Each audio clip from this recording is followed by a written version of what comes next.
আমাদের বাংলাদেশে কিছু দল আছে, তারা শুধু আমাদের নবীকে নবী বিশ্বাস করে, কিন্তু নেতা মানে না। এই সমস্ত দলের লোকেরা বলে ইসলামের সাথে রাজনীতির কোনো সম্পর্ক নেই। আরে নবীর প্রতি দরুদ পড়ে, নবীরে সালাম করে মসজিদের ভিতরে, কিন্তু নবীর সমাজ গড়ার কাজে এদের দ্বন্দ্ব মনে বাজে। আমাদের নবী শুধু নবী নন, তিনি হলেন সমস্ত নেতার নেতা, বিশ্ব নেতা। ধরেগণ ঠিক কিনা? আর বিশ্ব নেতার স্লোগান এরকম ম্যান মেনা দিলে হবে? গলা খাঁকারি দেন, আমার নেতা তোমার নেতা। সেই বিশ্ব নেতার, বিশ্ব নবীর উম্মত হিসাবে আল্লাহ আমাদেরকে কবুল করেছেন। খুশি না বেজার? তাহলে জবান খুলে আর একবার বলি আলহামদুলিল্লাহ। আল্লাহর প্রশংসা করার কারণ, আমার হাতের দিকে তাকায় দেখেন, এই কোরআনের মধ্যে কোনো সন্দেহ, সবাই বলা লাগবে, এই কোরআনে কোনো ধোঁকা, এই কোরআনে কোনো গোঁজামিল। আপনারা 3 বারই নাই কইছেন। যে সংবিধান দিয়ে বর্তমান বাংলাদেশ চলতেছে, এই সংবিধানের মধ্যে সন্দেহ, ধোঁকা, গোঁজামিল। আচ্ছা, এই ছোট্ট মানুষ মোবাইল নিয়ে কি করে রে?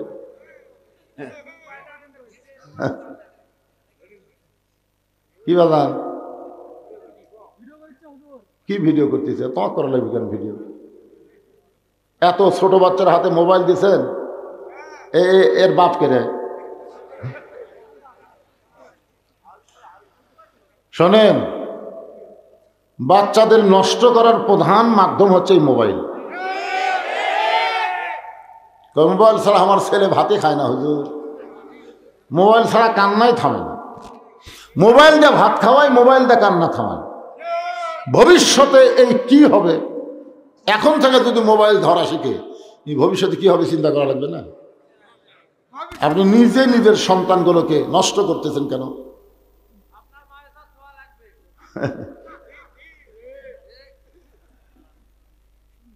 আর তার মোবাইল ধরো না, এই থুয়ে দাও, পকেটে থুয়ে দাও। এরা ধরে আছে, এরা 3 জন অপরের দিক থেকে আছে। সামনে কাতারের মুসল্লি যদি এরকম বেয়াসাইজা হয়, একে সামনে বসে এরা ছোট ছোট বাচ্চারা।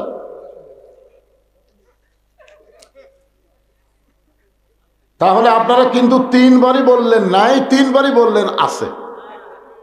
এখন আপনারা বলেন তো, যে সংবিধানের মধ্যে সন্দেহ আছে, ধোঁকা আছে, গোঁজামিল আছে, সেই সংবিধান অনুযায়ী যদি আমরা চলি, মরার সময় মুসলমান হয়ে মরা যাবে না।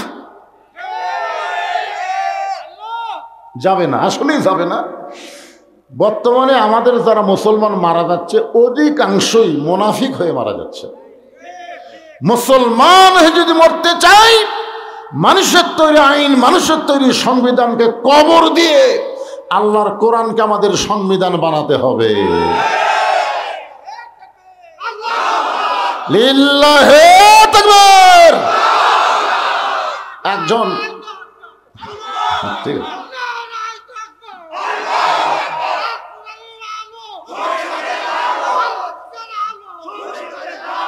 লিল্লাহে তাকবীর। ওনারা যেভাবে তাকবীর দিল, আপনারা সবাই দিলেন। হ্যাঁ, আদা দিনা মনে হচ্ছে 2 দল আছে। আপনার বিশ্বাস করেন, সব দলের লোকেরা তাকবীর দিবার চাইলেও পারবে না, কারণ তাদের দলের সংবিধানই নিষেধ আছে তাকবীর দেওয়া। আপনারা দেখেননি বাংলাদেশে বড় বড় দলে কোনো তাকবীর আছে? ওরা কি দিয়ে শুরু করে, কি দিয়ে শেষ করে, আল্লাহ ভালো। মানলেও তো লাভ, মানলেও লাভ। যার প্রমাণ হলো আবু সাইদ। লস না লাভ?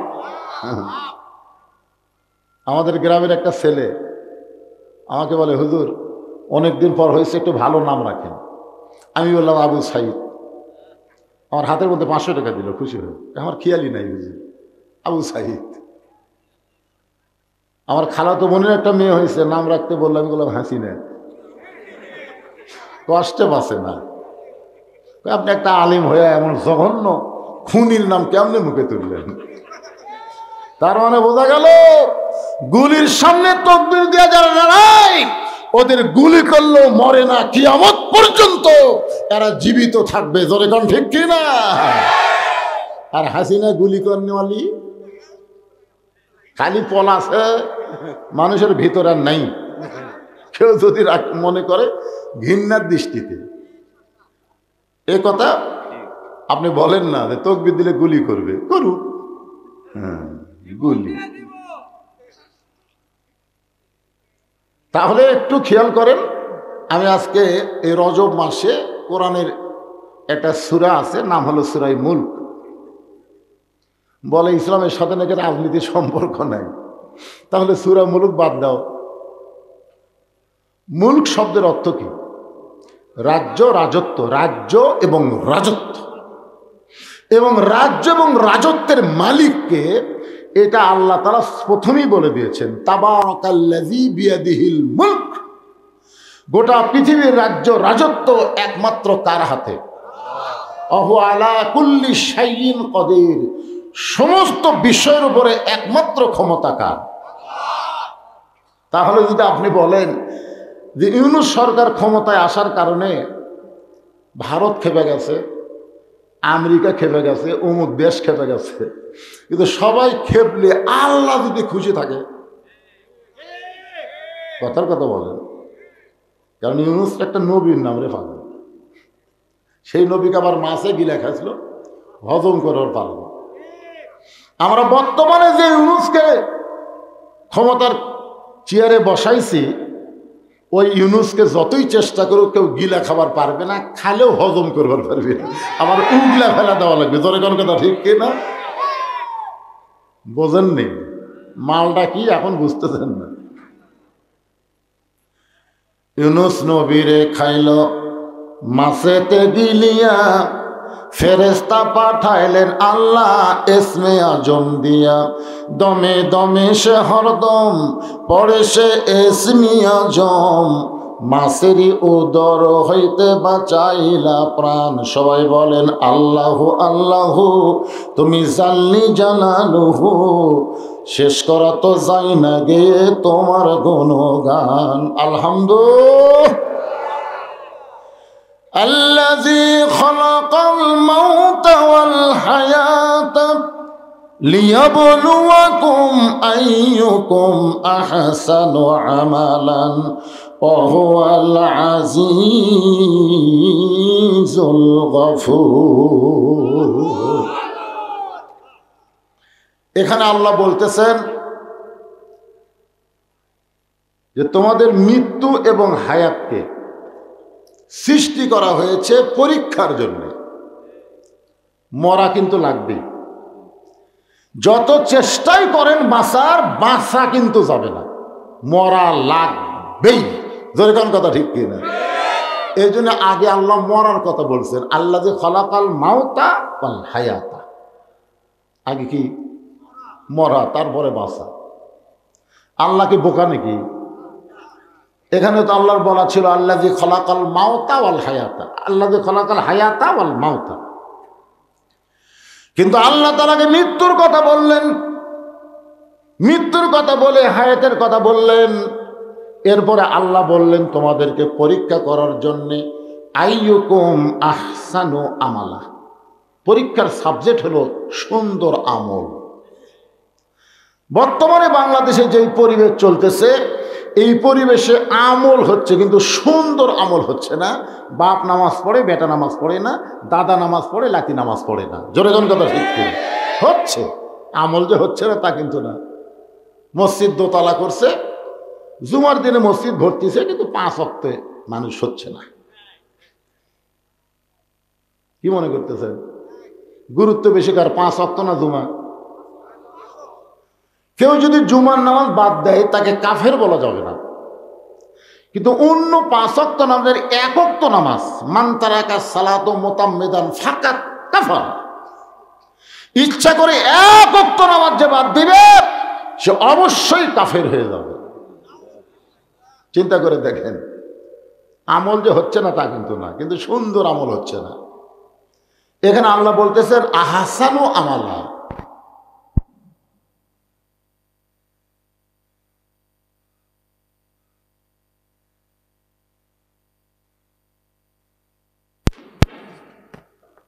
আমি তো পড়তেছি, কিন্তু কোরআন বলতেছে কু আনফুসাকুম আহলিকুম নারা, জাহান্নামের আগুন থেকে যদি বাঁচতে চাও তুমি একলা বাপ বাঁচলে হবে না, তোমার আহাল পরিবারকে নিয়ে বাঁচা লাগবে। জোরে কোন ঠিক কিনা?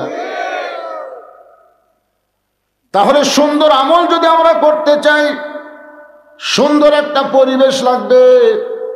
সুন্দর একটা পরিবেশ যদি তৈরি করতে চাই, সুন্দর একটা সমাজ লাগবে। সুন্দর একটা সমাজ যদি তৈরি করতে চাই, সুন্দর একটা রাষ্ট্র লাগবে। সুন্দর একটা রাষ্ট্র যদি তৈরি করতে চাই, তাহলে সুন্দর একটা সংবিধান লাগবে, যার নাম হলো আল্লাহর কোরআন। অনুনাজ্জিলু মিনাল কোরআনি মা হুয়া শিফাউ ওয়া রাহমাতুল লিল মুমিনিন।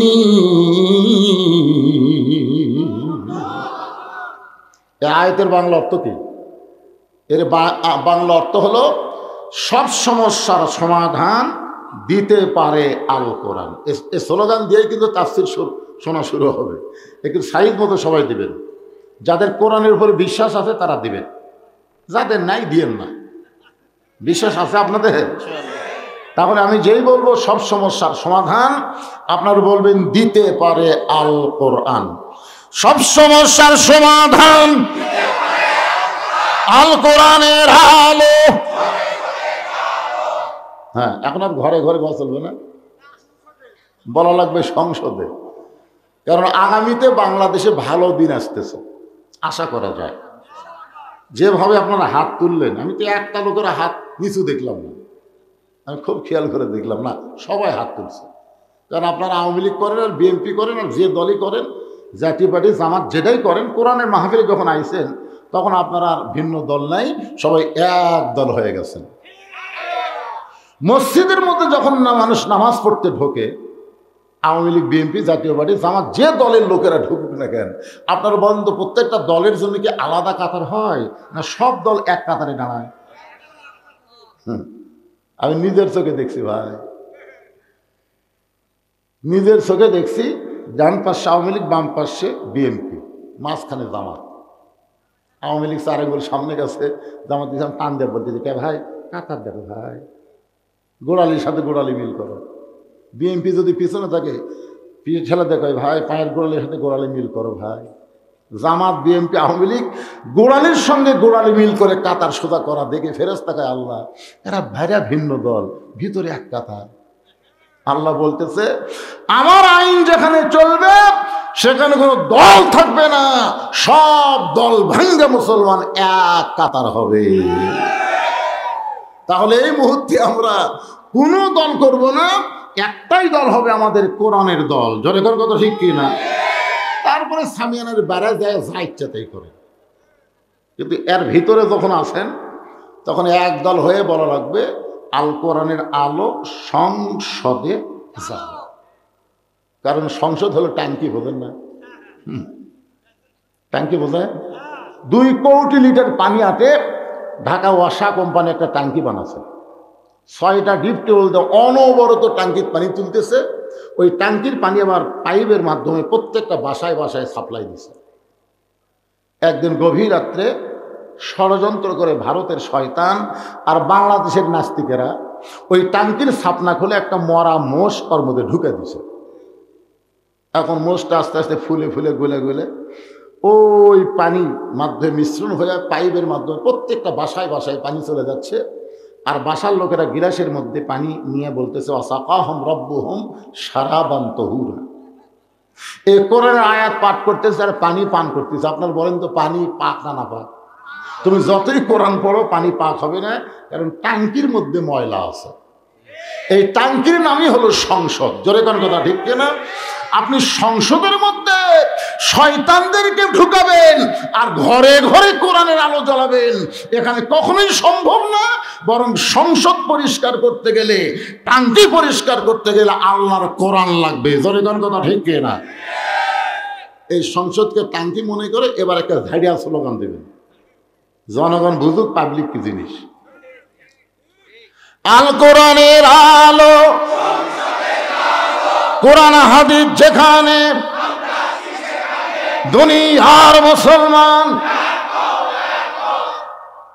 এক লোক বলতেছে, হুজুর আমি শীতের মধ্যে যে বিড়ি খাই, আল্লাহ যদি আমার জান্নাত দেয় তাহলে কি জান্নাতে বিড়ি পাওয়া যাবে? এখন এখানে আওয়ামী লীগ বিএনপি তারা চিন্তা করতেছে রে, সংসদের মধ্যে যদি কোরআন যায় তাহলে হামাকের কি হবি রে? আরে পাগলা, বিড়ি জান্নাতে তো আল্লাহ দিবে না, কারণ বিড়ি খাওয়ার মতন ইচ্ছাই তোমার হবে না। যখন কোরআন দিয়ে বাংলাদেশ চলবে তখন অন্য কোনো দল করার ইচ্ছাই তোমার হবে না, তোমার মনই বলবে কোরআনের দলে ঢোকা লাগবে। জোরে কার কথা ঠিক কি না? কি মনে করছেন এরকম কোরআনের মধ্যে কি লেখা আছে, কি বুঝতেছেন, কি ওয়াজ শুনতেছেন? কিছুই তো দেখবার পাচ্ছে না। সেই দিন আপনারা দেখতে পাবেন যেদিন কোরআন দিয়ে আমাদের বাংলাদেশ চলবে, আসলে কোরআনটা কি, এই কোরআনটা কেমন, এই কোরআন দিয়ে যখন দেশ চলবে দেশের নেতারা কেমন হবে, কর্মী কেমন হবে, আপনাদের সামনে আহসান আমালা দিয়ে আপনাদের বোঝানোর চেষ্টা করতেছি। বাংলাদেশের মতন ৯৬টা দেশের খলিফা হলেন হযরত ওমর। আমাদের বাংলাদেশের মতন ৯৬টা দেশ, কয়টা দেশ? জুমার দিনে খুতবা দিচ্ছেন। এখন আপনারা বলেন তো কোন দলের নেতারা খুতবা দিবার পারবে, কোন দলের নেতারা খুতবা শুনবে? একটু বিবেচনা করবেন। ৩ দল মসজিদের মধ্যে ঢুকছে, আওয়ামী লীগ, বিএনপি, জামাত। কিন্তু ইমামের মায়ের অসুখ হয়েছে হঠাৎ, ইমাম মাকে নিয়ে হাসপাতালে গেছে। এখন জুমার দিনে ইমাম আসে নাই, ৩ দলের মুসলমান চিন্তা করতেছে আজকে খুতবা কে দিবে? হুজুর তো আসেনি। এখন জামাত ইসলাম এসে আওয়ামী লীগের নেতা বলতেছে, ভাই তোমার দল যখন ক্ষমতা আছে তুমি খুতবা দাও। আওয়ামী লীগ নিচের দিকে তাকা বলে, ভাই ভাষণ দিবার চারি রে, কিন্তু হ্যাঁ ভাষণ দিবার পারিস, খুতবা দিবার পারিস না। তো বিএনপি বলতেছে, ভাই কি করবেন ভাই, আপনি না হয় যান। না রে ভাই, অত কথা বলিস কেন? যেখানে জামাত ইসলাম আছে সেখানে হামা করে কথা লিখবে? ও বাবা, হযরত ওমর যখন খুতবা শুরু করেছেন, এমন সময় মাঝখান থেকে একজন মুসল্লি দাঁড়িয়ে বলতেছে, আমিরুল মুমিনিন আপনার খুতবা আমরা শুনবো না। ওমর ফারুক বলেন, আমার অপরাধ কি? বলে, আপনার অপরাধ হলো আমাদেরকে খাটো পাঞ্জাবি দিয়ে আপনি লম্বা জুব্বা পরে খুতবা দিচ্ছেন। আমাদেরকে খাটো পাঞ্জাবি দিয়ে আপনি লম্বা জুব্বা পরেছেন। এই লম্বা জুব্বা কেমনে পেলেন, কোথায় পেলেন, আপনার গায়ে কেমনে দিলেন, এটা যতক্ষণ পর্যন্ত না বলবেন ততক্ষণ আপনার খুতবা আমরা শুনব। বাংলাদেশের মতন কয় দেশ? ৯৬টা দেশের খলিফা, তাকে খুতবা বন্ধ করে দিয়েছে খালি জুব্বা লম্বা হওয়ার কারণে। ওমর ফারুকের চোখ দিয়ে দর দর করে পানি পড়তেছে, আর মুখটা মুচকি মুচকি হাসতেছে। পানি পড়ার কারণ হলো আল্লাহর কোরআন দিয়ে যখন দুনিয়া চলবে, নেতা যদি ভুল করে একটা সাধারণ মানুষ পর্যন্ত ভুল ধরার সাহস পাবে। আর মুখটা মুচকি মুচকি হাসি হওয়ার কারণ হলো এই ভুল দেওয়ার সাহস যতক্ষণ সাধারণ মানুষের থাকবে ততদিন কোনো খারাপ নেতা বাংলাদেশে আসতে পারবে না। ধরে কোন কথা ঠিক কিনা? আপনারা বলেন তো, 15.5 বছর ভুল ধরতে পারছেন? হযরত শেখ হাসিনা কত পর্যন্ত কয়নি? আমরা কি করবো ভাই? একটা ভালো কথা বলবার গেলেও আমরা চারিদিকে আগে তাকাছি। কি দেখতেছেন ভাই? দেওয়ালেরও কান আছে। আপনার বলেন তো, দেওয়ালের কান আছে মানে হাসিনার এত ভয় ঢুকছিল আমাদের ভিতরে, না জানি কখন ধরে নিয়ে যায়। একটু মনোযোগ দিয়ে শুনবেন। এমন সময় আব্দুল্লাহ ইবনে ওমর 30 পারা কোরআনের হাফেজ, 6 লক্ষ হাদিসের হাফেজ। চিন্তা করে দেখেন নেতার বেটার যোগ্যতা কি? 30 পারা কোরআনের হাফেজ, 6 লক্ষ হাদিসের হাফেজ। ওমর ফারুকের ছেলে বাবার পাশে দাঁড়ায় বলতেছে, রে নবীর সাহাবীরা, আজকে আমার বাবার জুব্বা লম্বা দেখে তোমরা লোকমা দিয়া বাবার খুতবা বন্ধ করে দিলে, কিন্তু তোমরা কি জানো, তোমরা যখন ঘুম পাড়ো তখন আমার বাবা ঘুমাই না। যেদিন থেকে আমার বাবা মদিনার খলিফার দায়িত্ব পাইছে সেদিন থেকে আমার বাবার চোখে আর কোনো ঘুম নাই। আমার মা বলে, স্বামী গো, একা একা আপনি বাহিরে ঘোরেন, আপনার অন্তরে কি ভয় ডর লাগে না? অন্তত আপনার ছেলেকে সঙ্গে করে নিয়ে ঘুরবেন। ওমর ফারুক বলে, বিবি রে, আমি খলিফার দায়িত্ব পেয়েছি, আমার ছেলে তো আর দায়িত্ব পায় নাই। আমি খলিফার দায়িত্ব আল্লাহ আমাকে দিয়েছে, আমার ছেলে তো পায় নাই, আমার জন্য ওকে কেন কষ্ট দিব?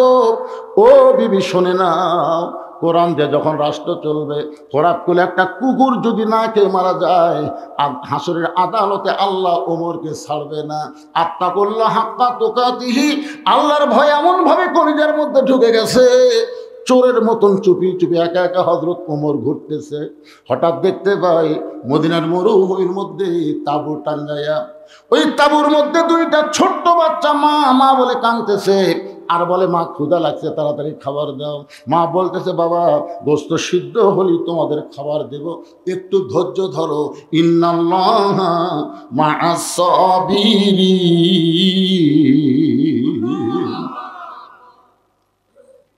কিন্তু মা যখন বারবার বলতেছে একটু ধৈর্য ধরো, গোস্ত সিদ্ধ হলেই তোমাদের খাবার দিব, কিন্তু হযরত ওমর ফারুক চিন্তায় পড়ে গেলেন, একটা দুম্বার গোস্ত হলে বড় জোর 8 ঘন্টা লাগবে, উটের গোস্ত হলে বড় জোর 1 ঘন্টা লাগবে।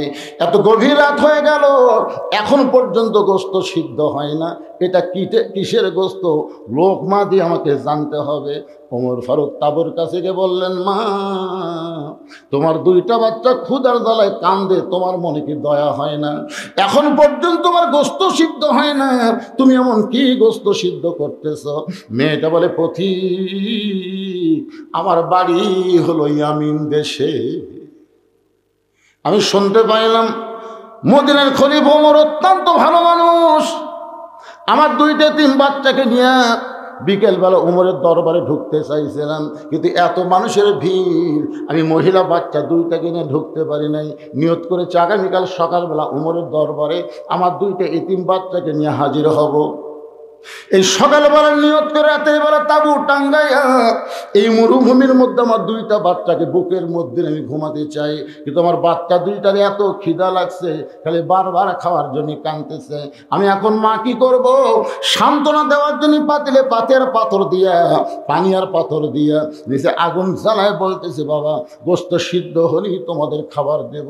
আর বলতেছি, ধৈর্য ধরো। এই ধৈর্য ধরতে ধরতে আমার 2টা বাচ্চা হয়তো ঘুমায় যাবে, কিন্তু এত খিদা বেশি, আমার 2টা বাচ্চা ঘুমাবার পারতেছে না। আমার মনে হয় আগামীকাল সকাল পর্যন্ত আমার 2টা বাচ্চার ক্ষুধার জ্বালায় বাঁচবে না। সঙ্গে সঙ্গে হযরত ওমর বললেন, মা একটু ধৈর্য ধরো, একটু ধৈর্য ধরো, আসল জায়গায় বিচার দিও না মা, একটু ধৈর্য ধরো, আসল জায়গায় বিচার দিও না। আপনারা বলেন তো আসল জায়গা কোনটা? শেখ হাসিনা এত নির্যাতন করেছে, 13 বছর অন্যায়ভাবে কোরআনের পাখিকে হাসপাতালে বন্দি করে রাখছে। বাংলার সমস্ত জনগণ বিশ্বাস করে আল্লামা সাঈদীর কোনো অপরাধ নাই,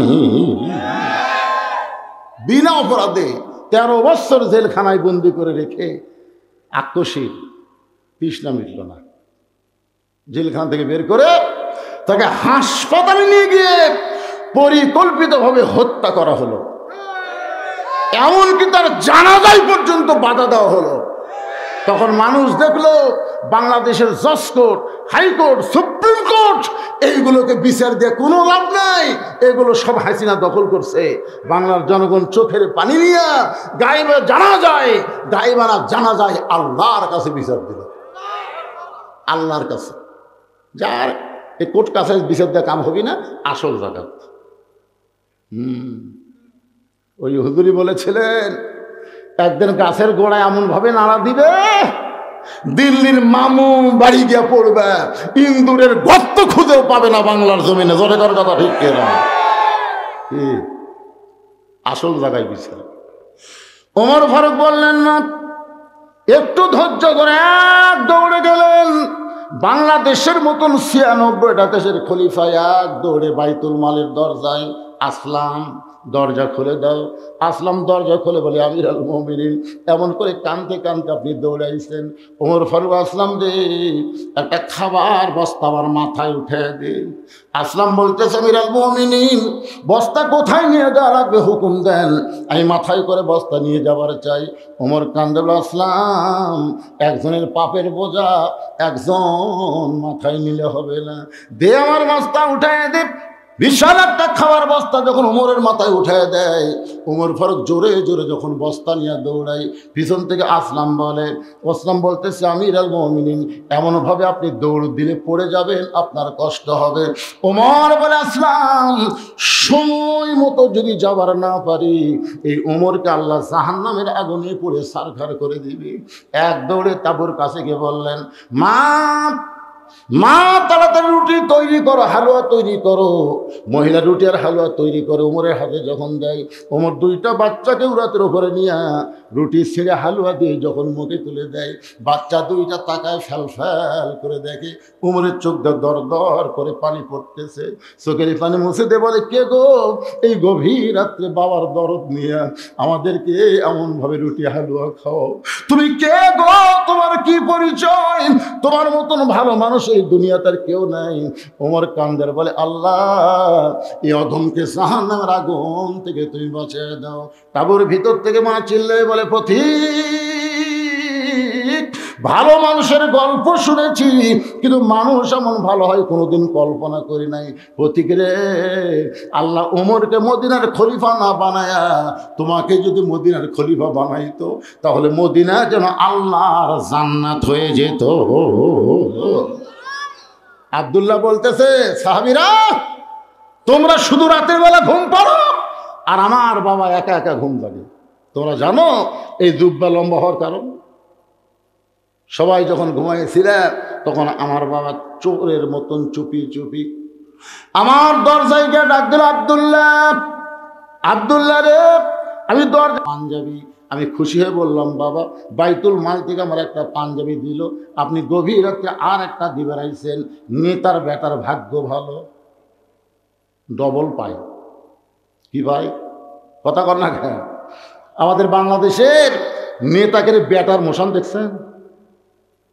হায় হায় রে, সামান্য একটা ওয়ার্ড লেভেলের নেতা, আগে চলাচ্ছিল অটো ভ্যান, এখন চলে R15। এত মোশান।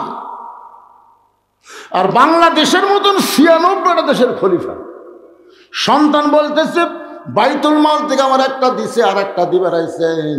সঙ্গে সঙ্গে ওমর ফারুক আল্লাহর কোরআন থেকে তেলাওয়াত করলেন, ইন্নাল্লাহা ইয়ামুরুকুম আন তুআদ্দুল আমানাতি ইলা আহলিহা ওয়া ইযা হাকামতুম বাইনান নাস আন তাহকুমু বিল আদল। আল্লাহু আকবার।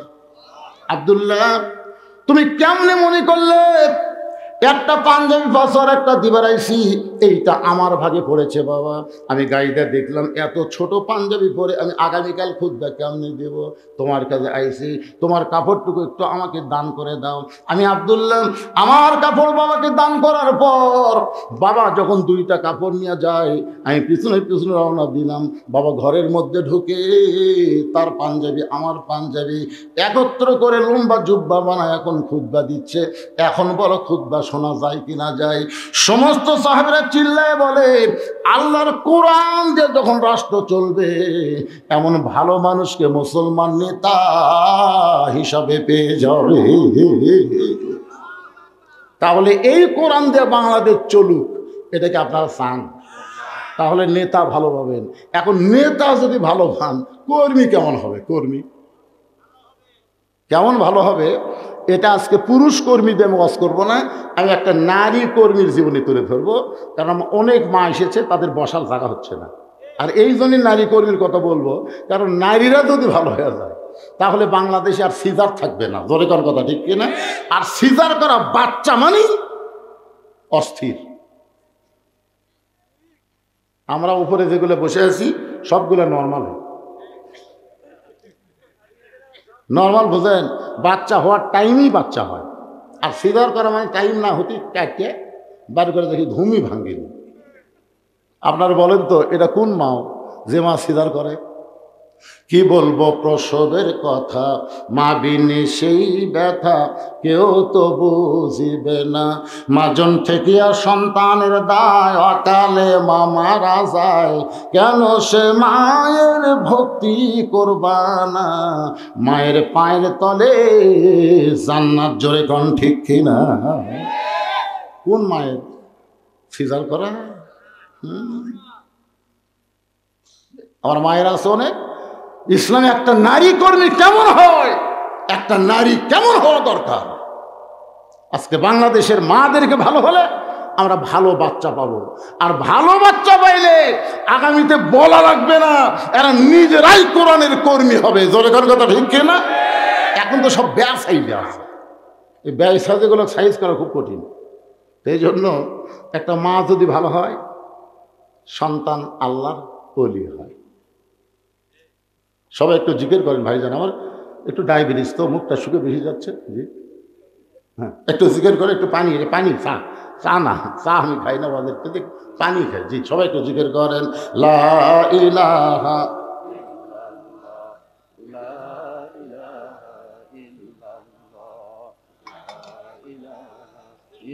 মহব্বত। আল্লাহর জিকির করতে কি রে? আপনারা যে জিকির করতেছেন এটা কি দয়াল বাবার জিকির? এটা কার জিকির কন? আরো জোরে বলেন। আল্লাহর নবী বলেছেন, কোন ব্যক্তি যদি সারা জীবন পাপ করে আর মরার সময় এই জিকির করতে করতে যদি মারা যায়, শুধু জবানে জিকির জারি থাকার কারণে আল্লাহ তার জীবনের সব গুনাহ মাফ করে দেয়। এই জিকিরকে বলা হয় আফজালুজ জিকির, লা ইলাহা ইল্লাল্লাহ। এই জন্য এই জিকির আমার মৃত্যুর সময় জবানে জারি থাকে। আমরা চাই না? চাই কি চাই না? এই জন্য সকলে জিকির করেন, লা ইলাহা ইল্লাল্লাহ, লা ইলাহা ইল্লাল্লাহু মুহাম্মাদুর রাসূলুল্লাহ। সকলে বলি সাল্লাল্লাহু আলাইহি ওয়াসাল্লাম। হযরত ওমর বাংলাদেশের মতন ৯৬টা দেশের খলিফা, নেতা ভালো হলেন, কিন্তু কর্মী কেমন নিজের চোখে দেখার জন্যে চোরের মতন চুপি চুপি একা একাই দিনের বেলা ঘুরতেছেন। হঠাৎ হযরত ওমর দেখতে পায় দুই পাহাড়ের মাঝখানে গিরিপথ। দুই পাহাড়ের মাঝখানে যে রাস্তা, সেই রাস্তাকে বলা হয় গিরিপথ। ওই গিরিপথের ভিতর দিয়ে একটা সুন্দরী মেয়ে ধীর গতিতে হেঁটে হেঁটে চলতেছে। মেয়েটার সামনেও কোনো মানুষ নাই, পিছনেও কোনো মানুষ নাই। ওমর ফারুক মেয়েটার দিকে তাকিয়ে বললেন, আলহামদুলিল্লাহ। ওমর ফারুক যদি আলহামদুলিল্লাহ বলে, আমাকে বলতে সমস্যা আছে? এখন আপনারা চিন্তা করতেছেন, হুজুর একটা মেয়েটার দিকে তাকায়া আলহামদুলিল্লাহ কেমনি বলা যায়? আপনি কি মনে করছেন এটা পরিমণি?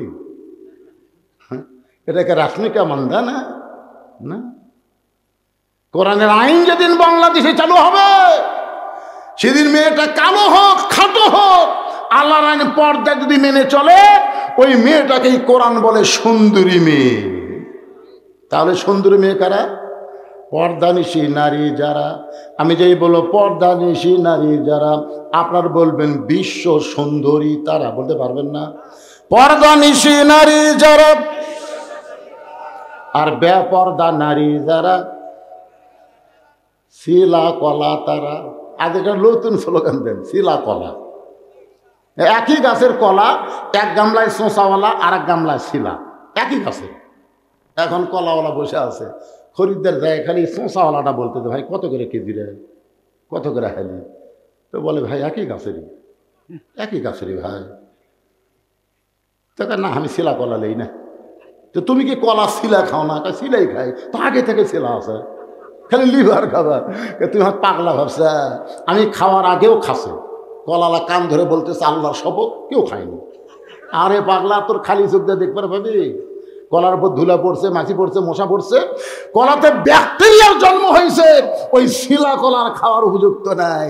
বেপর্দা নারী যারা বাংলার জমিনে, শিলা কলা তারা। জোরে বলেন কথা ঠিক কিনা?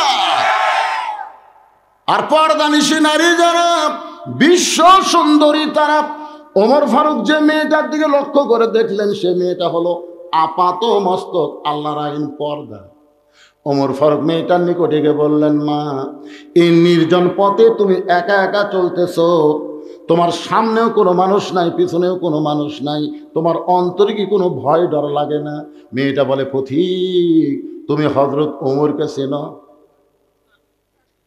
মেয়েটা হযরত ওমরকে বলতেছে, পথিক, তুমি কি হযরত ওমরকে চেনো? যদি হযরত ওমরকে চিনতে তাহলে এরকম বেয়াসাইদা প্রশ্ন করতে না। ওমর ফারুক বললেন, মা, কি বেয়াসাইদা প্রশ্ন? বলে, বেয়াসাইদা প্রশ্ন হলো, আল্লাহর কোরআন দিয়ে যখন রাষ্ট্র চলবে, পৃথিবীর এক প্রান্ত থেকে আর একটা প্রান্তে একটা মহিলা যাবে, তার কলিজার মধ্যে আল্লাহ ছাড়া অন্য কারো ভয় থাকবে না। আজকে 2000 টাকার জুতা আপনি যদি চাপাপুর কেন্দ্রীয় মসজিদে নামাজ পড়বার জোহরে, আপনি সত্যি করে বলেন তো, জুতা কি দরজা থবেন না হাতত নেবেন? আচ্ছা, জুতা যখন হাতত নিচ্ছেন, আপনি অন্তর থেকে বলেন তো, হাতত নেওয়ার সময় আপনি কার ভয়ে হাতত নিচ্ছেন? কথাটা জোরে বলেন ভাই, কার ভয়ে? আচ্ছা, মসজিদে ঢুকতেছেন কার ভয়ে? তাহলে আগে কার ভয় করছেন, তারপরে কার ভয়? সারা জীবন নামাজ পড়লে কবুল হবে না। সারা জীবন যদি আপনি নামাজ পড়েন, আগে সুরের ভয়, তারপরে আল্লাহর ভয়, এই নামাজ কোনোদিন কবুল হবে না। নামাজ কবুল করতে গেলে সুরের যে বিধান কোরআনে আছে, এইটার পক্ষে আন্দোলন করা লাগবে। জোরে কর কথা রে। হায় হায় রে, চোরের ভয় বাড়ি জাপানি তালা লাগাচ্ছে। আমাকে এলাকার চোরের ভয় ডিউটি শুরু হয়ে গেছে। আমি বললাম, কে রে ভাই, এত ডিউটি কেন? হুজুর, এই যে আওয়ামী লীগেরা নেতাগুলা সব পলাছে, চামচাগুলা কি করে খাবি? এখন এরা এ অকাম করতেছে, এই জন্য আমরা পহরা দিচ্ছি। বাড়ি ঘর ছাড়া, বউ চল ছাড়া, এখন রাস্তায় সব পহরা দিচ্ছে। এই জায়গাগুলো আপনার পুরো করে দেয়। ছোটো ছোটো বাচ্চাকে গ্যারান্টি নাই তো। যা, তুই যা, এই ওরা বসে থাকবে, তাকে ঘুম ধরছ না, থাক, ঘুম পাড়ুক, ছোট মানুষ তো, এর কেউ আর শোনার কি দরকার? মেয়েটা কি বলতেছে, আল্লাহর কোরআন দিয়ে যখন রাষ্ট্র চলবে, তুমি কি হযরত ওমরকে চেনো? চেনো? ওমর আল্লাহর কোরআন যখন রাষ্ট্র চালায়, পৃথিবীর এক প্রান্ত থেকে আর এক প্রান্তে একটা মহিলা যাবে, ওই মহিলার করে যায় আল্লাহ ছাড়া অন্য কারো ভয় থাকবে। তাহলে যারা পারেন তারা আমার সঙ্গে পড়বেন, আর যারা না পারেন তারা চুপ করে শুনবেন। সেদিন ষোড়শী নির্জন পথে যাবে, কোনো জন কটু কথা কবে না, পথে আর প্রান্তরে সম্পদের মোহে পড়ে খুন আর রাহাজানি হবে না। রাস্তার মধ্যে গাছ ফেলে দিত স্যার। আমার সঙ্গে যাইছে হাফিজ মামুনুর রশিদ, সেদিন ওদের দাম করি ওয়াজ করে আসার সময় দেখে চাপাপুরের এই পা গাছ ফেলাতে থাকে না কি? রাস্তা তেল তেল হয়তো কাম হলো না, আগে ভাঙ্গায় ভালো হয়েছিল। ভাঙ্গা রাস্তার চোর নেই, আর তেল তেলার চোর গাছ ফেলায়। সেদিন ষোড়শী নির্জন পথে যাবে, কোনো জন কটু কথা কবে না, পথে আর প্রান্তরে সম্পদের মোহে পড়ে খুন আর রাহাজানি হবে না। সবাই বলেন, যদি মেনে চলি কোরআন। জোরে বলেন, যদি মেনে চলি কোরআন আর রাসূলের বিধান, সকলেই শান্তিতে থাকবে, বাংলার আকাশে কলেমার পতাকা যেদিন দুলবে। ওমর ফারুক বললেন, মা, আমি বুঝতে পারলাম, কিন্তু তুমি যে ধীর গতিতে চলতেছো, তোমার চলার সাইজ দেখে মনে হয় তোমার ভিতরে কিছু দুঃখ কাম করতেছে। মেয়েটা বলে, পথিক, আসলে আমি একজন দুঃখী নারী, আসলে আমি একজন দুঃখী নারী। আজকে 6 দিন হলে হযরত ওমরকে আমি খুঁজে বেড়াই। যদি হযরত ওমরকে খুঁজে পাই, তখন আমার দুঃখের কথা একটু তাকে বলবার চাই। ওমর ফারুক মুচকি হাসে বললেন, মা, তুমি কি পাগলি নাকি? উমরকে যদি পাওয়ার চাও তাহলে বঙ্গভবনে যাও, ওমরকে যদি পাওয়ার চাও গণভবনে যাও, ওমরকে পাওয়ার চাইলে সংসদ ভবনে যাও। তুমি দুই পাহাড়ের মাঝখানে ওমরকে খুঁজতেছো, ওমর কি উর্দুম্বা নাকি যে দুই পাহাড়ের মাঝখানে তাকে খুঁজে পাবে? মেয়েরার প্রতীক রে, তুমি জানো না যেদিন থেকে আল্লাহর কোরআন দিয়ে রাষ্ট্র চলবে সেদিন থেকে আর নেতা খোঁজা লাগবে না, নেতারাই দুঃখী মানুষকে খুঁজে বেড়াবে। লিল্লাহে তাকবীর। এই আল্লাহর কোরআন দিয়ে যেদিন বাংলাদেশ চলবে, একটা গরিব মানুষকে ধনী মানুষের বাড়ি যাওয়া লাগবে না, বরং ধনীরাই গরিবের বাড়ির দরজায় দরজায় ঘুরবে। বিশ্বাস করতেছেন না? কারণ ধনীদের টাকার শতকরা 2.5 টাকা কাক দেওয়া লাগবে। কথা কন না কেন? কাক। গরিব খালি মশানলে বসে থাকবি, আর ধনীরা খালি টাকা নিয়ে ঘুরবি। তাই রে 2.5 টাকা যদি না দেয়, কবরের মধ্যে একটা সাপ হবি, 5টা মাথা, বুকুত বসাবি, এমন সবল মারবি 40 গজ মাটির তল যাবি। গরিবের তো কোনো ভয় নাই, গরিব খালি মশাল্লা বসে আছে।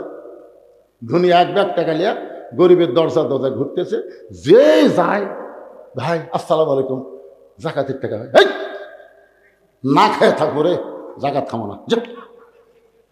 আমার এক দাদা ছিল, কেউ সে ইফতারির দাওয়াত দিলে বলতো না ভাই এত কষ্ট করে রোজা থাকছি, ইফতার করে তো সব দেওয়া পারবো না, দরকার পানি খাই ইফতার করবো, তাও কারো বাড়ির যাবো না। আমি বহু বুঝাইছি দাদা, পরের বাড়িতে ইফতার করলে সবের কমতি হবি না, উইও পাবি, আপনার তো দরকারই নেই ভাই, কি দরকার নেই এত কষ্ট করে রোজা থেকে পরের বাড়ি ইফতার করা। বাংলাদেশে এমনও মুসলমান আছে না খায় থাকবে কিন্তু জাকাতের টাকা নেবে না। দরকার কথা ঠিক কিনা? কারণ তাদেরকে বোঝানো হয়েছে জাকাত মানে মালের ময়লা, আর মালের ময়লা কেউ কি সহজে নিবার চায়? 7 দিন ধরে 1 ব্যাগ টাকা নিয়ে ধনী ঘুরতেছে, একটা গরিবও নেই। মনের দুঃখে মরুভূমির মধ্যে গেছে, মরুভূমির মধ্যে গিয়ে দেখে গাছের ছায় একজন বস্তা মাথার দিয়ে ঘুম পাড়তেছে। বেগাল মনে করছে গরিব পাইছি, গরিব মনে করে সালাম দিছে, আসসালামু আলাইকুম। সঙ্গে সঙ্গে বস্তাওয়ালা মাথা তুলে বলতে আলহামদুলিল্লাহ। কে রে ভাই তোমাকে সালাম দিলাম, তুমি ওয়ালাইকুম না বলে আলহামদুলিল্লাহ কেন? বলে ভাই 1 বস্তা টাকা নিয়ে 15 দিন ঘুরতেছি রে, গরিব পাইনি, তোকে দেখে গরিব মনে করে আল্লাহ শুকুর আদায় করছি, টাকার বস্তা নিলে তো আমি ঘুরি ব্যাগ লিয়ে, তুই ঘুরিস বস্তা নিয়ে, তাহলে গরিব গেল কোথায়? জাকাত ভিত্তিক অর্থনীতি যখন চালু হবে, বাংলার জমিনে সুদকে যখন কবর খুঁড়ে দাফন করা হবে, আল্লাহ রহমত বরকতের দরজা খুলে দিবে, আর কোনো গরিব খুঁজে পাওয়া যাবে না। দরকার কথা ঠিক কথা বলে। সুদের 1 টাকা খায়, মায়ের সঙ্গে 42 বার জিনা করার গুনাহ হয়। আল্লাহ রাসূল সুদের পাপের কথা বলতে গিয়ে 3 বার মুখ ভেঙে দেয়, 3 বার। সুদের সর্বশেষ পাপ এ মুখ ভাঙে, বলবার যে মুখ সাহাবীরা বলে হুজুর এমন কি পাপ যেটা বলবার যে আপনি মুখ ঢাকেন? রাসূল ফারুক হাঁটু গেড়ে বসে বললেন, মা তুমি যে ওমরকে খুঁজতেছো আমি হইলাম সেই ওমর। মেয়েটা বলতেছে আমিরুল মুমিনিন, তাহলে একা একা ঘুরতেছে কেন? আপনার সামছে নাই? একটা চেয়ারম্যান ঘরে চৌকিদার লিয়া, উপজেলা চেয়ারম্যান ঘরে পুলিশ নিয়ে, এমপি ঘরে পুলিশের গাড়ি নিয়ে, আর মন্ত্রী আসলে তো আগে পিছিয়ে খালি সব পুলিশ, মনে হয় পুলিশগুলো এমপি মন্ত্রীর, আমাকে কেউ লাগ। 15.5 বছর আমরা দেখছি পুলিশেরা যে হারে নিয়ে তা পাওরা দিছে, চোরই হবে পাওরা দেয়নি। জোরে কথা কর না কেন ভাই, কথা কর না। একটা নেতা গাড়ির থেকে নামলে পুলিশ চারিদিক ঘিরে ধরে, মানে বড় চোর নামলো। আমার ছোটবেলার কথা মনে আছে, আমাদের এলাকায় সবচেয়ে একটা বড় ডাকাতের নাম ছিল কাদের ডাকাত। আমার দাদার সাথে আমি বাজারে যাচ্ছি, দেখো 10-15 জন পুলিশ ঘিরা খাড়া হয়ে আছে। আমি বললাম দাদা ওরে কে? দাদাকে ওরে কাদের ডাকাত রে, অনেকদিন ধরে পুলিশ খুঁজতেছে, আজটা পাশে ধরি সব দিবি। এখন নেতাকে চেহারা দেখে মনে হয় এরাও কাদের ডাকাত রে।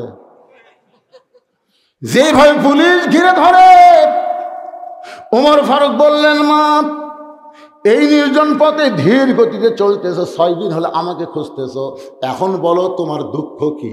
কি দুঃখে তুমি আমারে খুঁজতেছো? মেয়েটা বলে, আমিরুল মুমিনিন, আমার জীবনের সবচাইতে বড় দুঃখ হলো আমি 6 বছর বয়সে ঈমান গ্রহণ করছি, শুধুমাত্র ঈমান গ্রহণ করার অপরাধে 12 বছর আমাকে জালিমের জিন্দাখানায় বন্দি থাকতে হয়েছে, শুধুমাত্র ঈমান। অন্য কিছু না। ইমানটা কি? ইকরার বিল লিসান, তাসদিক বিল জানান, আমল বিল আরকান।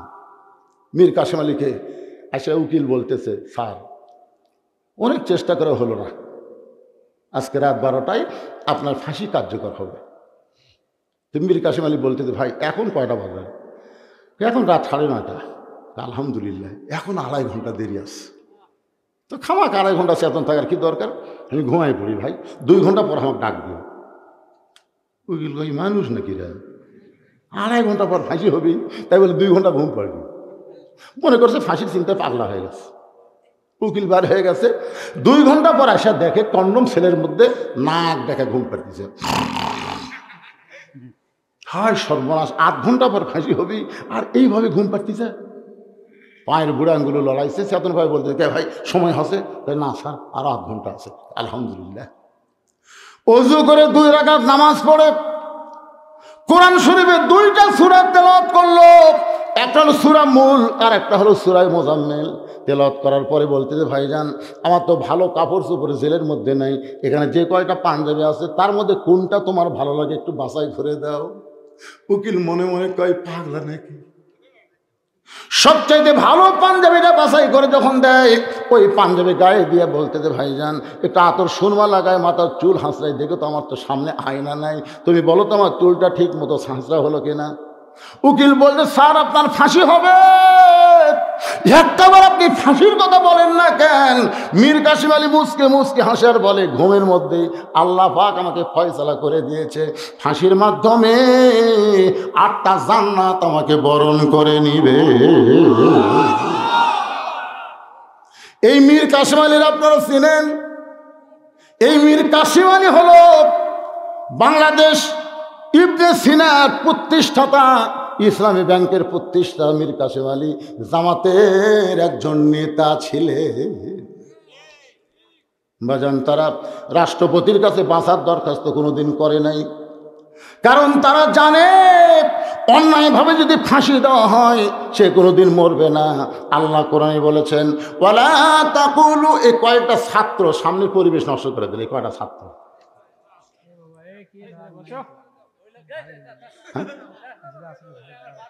আচ্ছা আর কোন মাদ্রাসার ছাত্র আছে?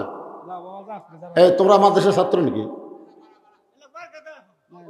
না না, মাদ্রাসার তাল বেলেন তো, এরকম ওয়াজ শোনার কি দরকার? এই কিছুক্ষণ পর পর একটা করে উঠবি আর যাবি। আমার মাদ্রাসা আছে আমি জানি তো, পেশাব না লাগলো, পেশাব লাগেই ওই বেড়ায় একটু দুষ্টামি করবি। এখন এখন কি করবে? যার দিয়েছে ওই বেড়ায় এসে ঘুরতেছে, ঘুরে ঘুরে আমাকে দেখে পেশাব ফান গেছে, আমার পাশে যে খারাপ আছে দেখি কি করে, পেশাব পড়ার কোনো শব্দ নেই। কিছুক্ষণ পর দেখি পানি পড়ার শব্দ। রে এই তোর তো পেশাব লাগে না, তুই উঠে আসলো কে? হুজুর ভালো লাগে না, মানে সবসময় বোঝেন না। এই কটা মাদ্রাসার বাচ্চাকে সামনে দিছে, কিছুক্ষণ পর পর একটা করে উঠতেছে। এই ফাঁকা জায়গাটা পুরো কথা আপনারা একটু পেছনে যান, না পেছনের লোক সামনে আসে। এই না না, ফাঁকা জায়গাটা পুরো করেন, সামনে ফাঁকা তুই কেমন দেখা যায়, ফাঁকের মধ্যে শয়তান বসবে যায়, এই জন্য এই ফাঁকাটা, হ্যাঁ ফাঁকাটা পূর্ণ করে। আর কোনো মাদ্রাসার ছাত্র আছে দেখেন তো, আর কেউ আছে নাকি?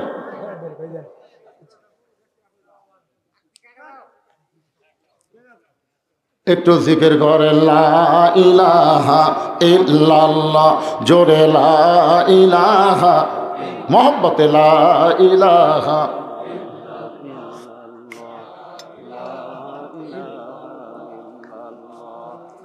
লা ইলাহা ইল্লাল্লাহু মুহাম্মাদুর রাসূলুল্লাহ সাল্লাল্লাহু আলাইহি সাল্লাম।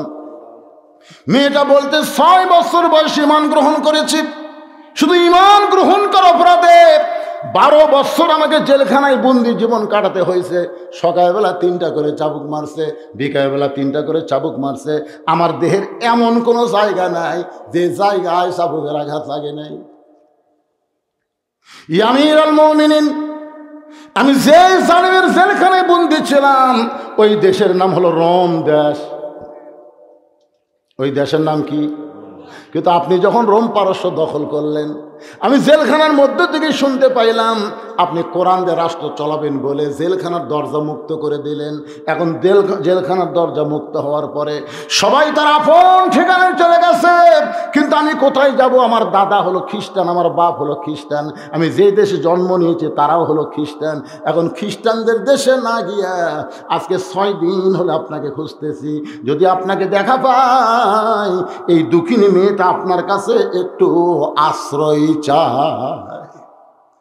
ওমর ফারুক মুস্কি মুস্কি হাসলেন। মেয়েটা হেজাবের ভিতর থেকে বলতেছেন, আমিরুল মুমিনিন, কথা না বলে আপনি কি করতেছেন? ওমর ফারুক বললেন, মা আমি তোমাকে আশ্রয় দিবার পারবো না, তবে শুনে নাও, ইসলাম তোমাকে অধিকার দিয়া দিছে। আপনারা বলেন তো, ইসলামে নারীর অধিকার কম না বেশি? আমার মায়েদেরকে ভুল বোঝাবে ভোটের আগ দিয়ে। কোরআনের দলত দান ভোট দিও না, বাড়ির থেকে গেলে বাইরে ভোট দিবি না।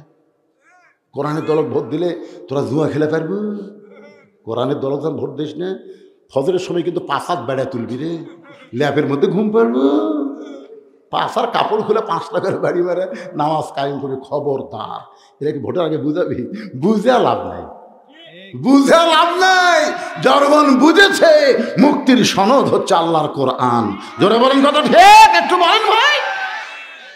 একবার নামাজ ধরেন, একবার শত চেষ্টা করলো আপনাকে কেউ আর নামাজ থেকে ফিরাতে পারবে না।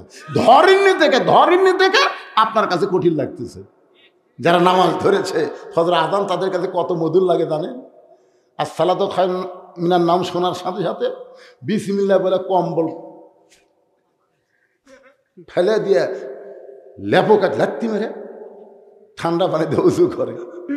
তারপরে যখন জুতো ফিতো পাও দেয়, মসজিদ দিকে রওনা দেয়, ফেরেশতা বলে, আল্লাহ আল্লাহ, এই শীতের মধ্যে ল্যাপ কম্বল ফেলে দিয়ে ঠান্ডা পানিতে উজু করে তোমার বান্দা মসজিদে যায়, এই বান্দার রেজাল্ট কি?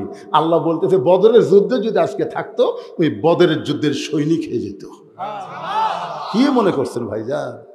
শত চেষ্টা করলো আপনাকে নামাজ থেকে বের করে পারবে না, কারণ নামাজ আল্লাহর এমন একটা ইবাদত, এক জগ পানির মধ্যে এক মুষ্টি চিনি দিয়ে ঘন্ট মারলে ওই চিনি যেমন পানির মধ্যে বিলীন হয়ে যায়, প্রত্যেকটা নামাজি বান্দা আল্লাহর মহব্বতে নিজের অস্তিত্বকে বিলীন করে দেয়। জোরে কোন কথা ঠিক কিনা? মেয়েদেরকে ভুল বুঝাবে, কোরআনের দলত ভোট দেন না, ওই মার্কা বাদ দিয়ে কাম করবে। আজকে আমার মায়েরা শোনেন, ইসলামে আপনাদের কত অধিকার আপনাদেরকে শোনানো বোঝানো হয়নি বলে আপনারা ভুল বুঝতেছেন। মা ওমর ফারুক বললেন, মা ইসলাম তোমাকে অধিকার দিয়েছে। মেয়েটা বলতেছে, আমিরুল মুমিনিন, এই সময় ইসলাম আমাকে কি অধিকার দিল? বলে, তোমার বয়স কত? বলে 18 বছর। 6 বছর বয়স ঈমান গ্রহণ করেছি, 12 বছর জেলখানায় বন্দী ছিলাম। ওমর ফারুক বলেন, বহু অধিকারের মধ্যে 1 নম্বর অধিকার হলো ভালো একটা ছেলের সঙ্গে বিবাহ বসা।